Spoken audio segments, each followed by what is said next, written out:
নমস্কার বন্ধুরা, খিদে পেলে বাড়িতে থাকা 3 পিস পাউরুটি দিয়ে মাত্র 5 মিনিটের মধ্যেই ঝটপট বানিয়ে ফেলো অপূর্ব স্বাদের রেসিপি। একবার খেলে কিন্তু বারবার এই রেসিপিটাই খেতে ইচ্ছা করবে, আর পাউরুটি দিয়ে কিন্তু একদম ঝটপট হয়ে যাবে, যে কেউ তৈরি করতে পারবে। তো এখানে আমি পাউরুটি নিয়েছি, দেখতেই পাচ্ছ। তো প্রথমে আমি মিক্সার জারের মধ্যে 2 চামচ চিনি নিয়ে নিচ্ছি। এই চিনিটাকে আমি গুঁড়ো করে নেব।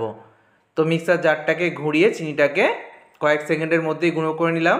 চিনিটাকে খুব ভালো করে গুঁড়ো করে নেওয়ার পর এবার এই গুঁড়ো করা চিনির মধ্যে দিয়ে দেবো 2টো ডিম।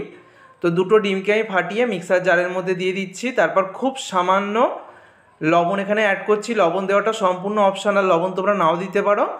তারপরে মিক্সার জারটাকে খুব ভালো করে 30 থেকে 40 সেকেন্ড ঘুরিয়ে নিয়েছি। এতে করে দেখো ডিমের মিশ্রণটা খুব ভালো করে ফেটানো হয়ে গেছে। চিনির সাথে ডিমটাকে খুব ভালো করে এভাবে ফেটিয়ে নিতে হবে। হাতেও তোমরা করতে পারো, তবে মিক্সার জারের মধ্যে করলে একদমই কাজটা ঝটপট হয়ে যায়।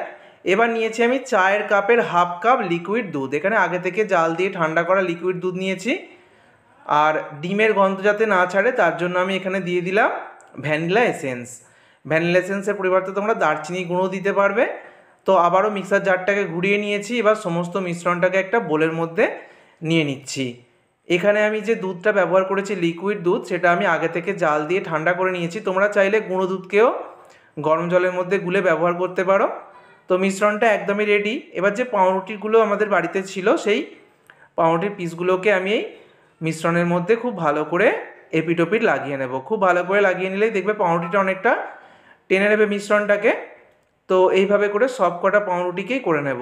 তো একটার পর একটা পাউরুটি এইভাবে করব, আর 3টে পাউরুটি আমি একসাথে রাখবো। তোমরা আলাদা আলাদা করে করতে পারো, আমি 3টে পাউরুটি একসাথে বানাবো। তো সেই জন্যই আমি কি করছি, মিশ্রণের মধ্যে ডুবিয়ে নেওয়ার পর যখন মিশ্রণটা টেনে নিচ্ছে পাউরুটি, তখন আমি এইভাবে 3টে পাউরুটিকে এক জায়গায় করে নিলাম। এইভাবে আমি টোটাল 9টা পাউরুটিকে করে নিয়েছি। এবার তাওয়ার মধ্যে আমি অল্প বাটার ব্রাশ করে নিলাম। এটা বাটার দিয়েই খেতে বেশি ভালো লাগে। তারপর ওই 3টে পাউরুটি যেটা একসাথে করে রেখেছিলাম সেটা দিয়ে দিলাম। ওপর থেকে বাটার সাইড থেকে লাগিয়ে দিচ্ছি, এভাবে ব্রাশ করে দিচ্ছি। তো তোমরা চাইলে ঘি বা সাদা তেলেও করতে পারো, তবে বাটার দিয়ে চেষ্টা করবে, খেতে খুব ভালো লাগবে। এবার গ্যাসের ফ্লেমটাকে একদম লোতে করে দিয়ে ঢাকা দিয়ে দিলাম। তো আমি 2 মিনিট পর ঢাকনাটা খুলছি।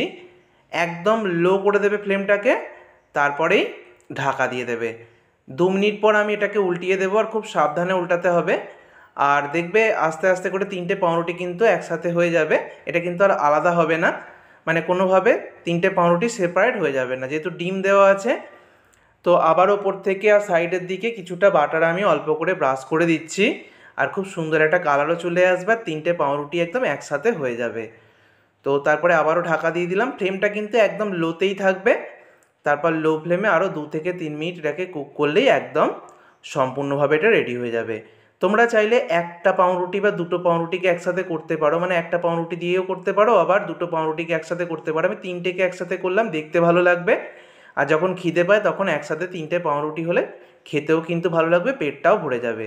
ওপর থেকে একটু মধু ছড়িয়ে দিলাম।